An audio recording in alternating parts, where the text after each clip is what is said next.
Well, it's official, folks. We're going on a coronavirus lockdown. And I hope that you're ready. But if you stick with me, I'm going to do everything I can to help you get spiritually and mentally ready for whatever the next 2, 4, or 6 weeks has to offer. So stick around.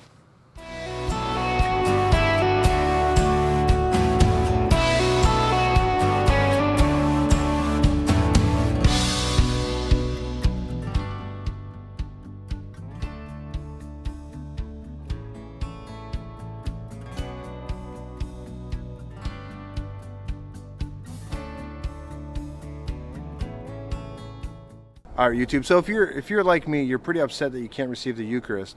But stick around to the end of the video, and we're going to talk about a way that you can still welcome Jesus into your heart in the same way. So I'm sitting outside. It's about 30 degrees outside, and I just wanted to take a few minutes because, normally in an hour right there in that building would be our normal 5 o'clock Mass, right? This would be our evening Saturday Mass, and we'd be getting ready to, celebrate the Eucharist and do all those wonderful things. But instead, in an hour, Illinois is going on lockdown, and cities and states across the country are going on lockdown because they feel like it's the best thing they can do to protect the people, right? That coronavirus is a serious pandemic, and we can't take it for granted that we're going to be okay. It doesn't matter how old we are, doesn't matter what kind of shape we're in or what our medical history is. Not only could we be impacted, but the people around us, the loved ones, especially, if we do have elderly parents and grandparents, right? Or if we have people in our lives that do have heart conditions or breathing problems or other things that might make them at a higher risk, even if we think we're going to be okay when we get sick, we can't take this for granted. So here we are, we're in this lockdown, and we got to figure out what we're going to do next. Because we can't let this rattle our faith. We have to stay strong. And it doesn't matter if they lock down our country or if they lock down your city or your state. They can't lock down your faith.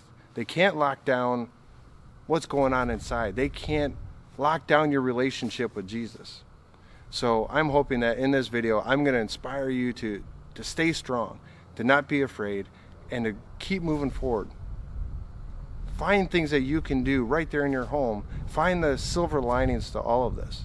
This is what Christ would want us to do. He wouldn't want us to, go crazy and spend all of our time at the grocery store stockpiling for, the end of the world or whatever people think is going on.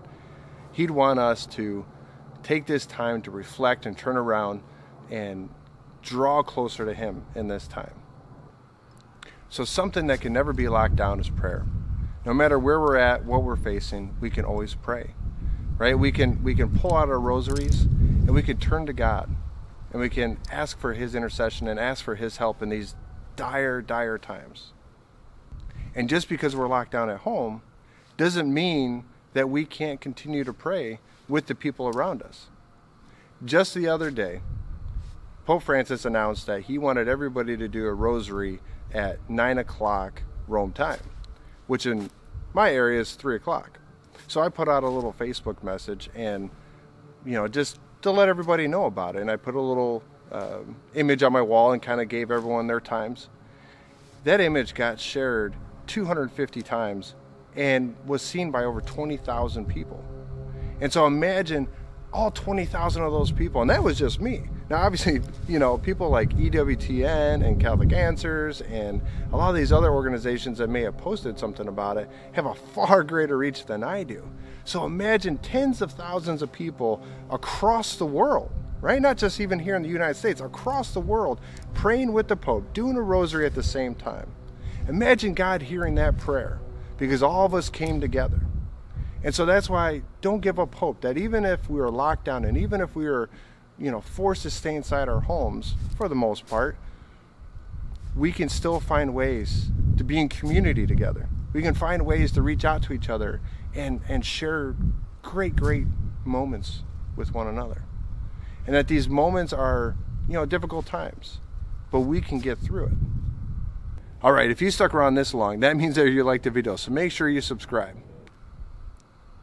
Another thing that can't be locked down? The Word, right? That no matter how many cities and states shut down, and for however long that may be, this has been the word for 2,000 years. Well, okay, maybe the Bible didn't become canon until 300 and something. I'm not a theologian, sorry. But we've had scriptures for so long to be able to enrich us and guide us and to help us find Jesus Christ right here on the written page. And so even though we can't find him over here in the parish, we can't go to Mass tomorrow. Well, it'll be Sunday probably by the time you're watching. It probably is Sunday. But even though you can't go in there for Mass right now, you can still pull out your Bible. And you can still get together with Christ. And you can still spend time with him and draw closer to him. I know that the Eucharist is a blessing, and we all want that. And I'm going to share some tips in a minute about how you can actually get into spiritual communion with Christ, even though you can't celebrate the Eucharist. But in the meantime, you've got your Bible, right? And if you don't have one, find one online. If you're watching this video right now, you can find one online. And don't forget to find other great books too. I'm going to do a video in a couple of days. I'm about to start a quick retreat prayer, and I'm going to follow a book that takes us through 10 days. So if you'd like to follow along, stick around in a couple of days. I'm going to make sure that I'll tell you a little bit more about that. Maybe we can go on that journey together. But in the meantime, pick up your favorite book, go on Amazon and go get an ebook, whatever you need to do, and read, right? Whether it's the Bible or whether it's your favorite Christian or Catholic author, spend some time reading, take time away to pray and reflect over what you've just read and grow in your faith. That even if you can't enter that building over there, you can still deepen your faith. All right, YouTube. So thanks for sticking around this long. And I promise you that if you did, that we talk about a way that, would not replace the Eucharist, but of course, still have an act of what they call spiritual communion. And it's something that was practiced by a lot of the saints. And it's simply this. In your heart, let Christ know how much you long for him, how much you miss him, and how much you wish that you could partake in the Eucharist right now, and say a special prayer. And if you do that, just as you bring Christ into your heart when you take the Eucharist, you're going to do the same thing with this prayer. He understands that it's not your fault that you can't take the Eucharist right now, so he's still going to come. Don't think that he needs that host in order to come into your heart. He can come to your heart whenever he wants. He's Christ, right? He's got that power. Time for a little soapbox. So for all the people out there that are so mad that the church shut down, understand that it's for everyone's well-being, not just yours. That it's great for us to receive the Eucharist as often as possible, but even the saints weren't able to do that. And that's where this concept comes from. St. Teresa of Avila talked about spiritual communion as a way for us to still bring Christ into our hearts. So if great saints like that can practice it, then why should we be throwing a fit and so upset with the church because they did what was in everybody's best interest? And if you're that mad that you can't receive the Eucharist, maybe you need to do some examination in your heart. I understand that you're upset. We all are. But to take it out on the church and to, point fingers at the church, maybe you've got your heart in the wrong place. Maybe you're spending too much time thinking about what Mass gives you instead of understanding the fact that Mass is about what you give the Lord.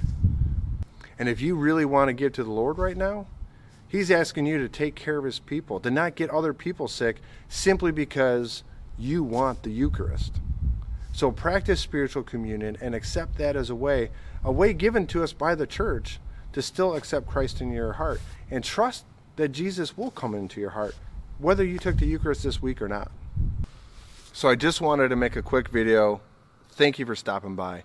Stay strong. Don't let this get you down. Stick to your faith. Don't let any of this stop you, right? In these troubled times, turn to Christ.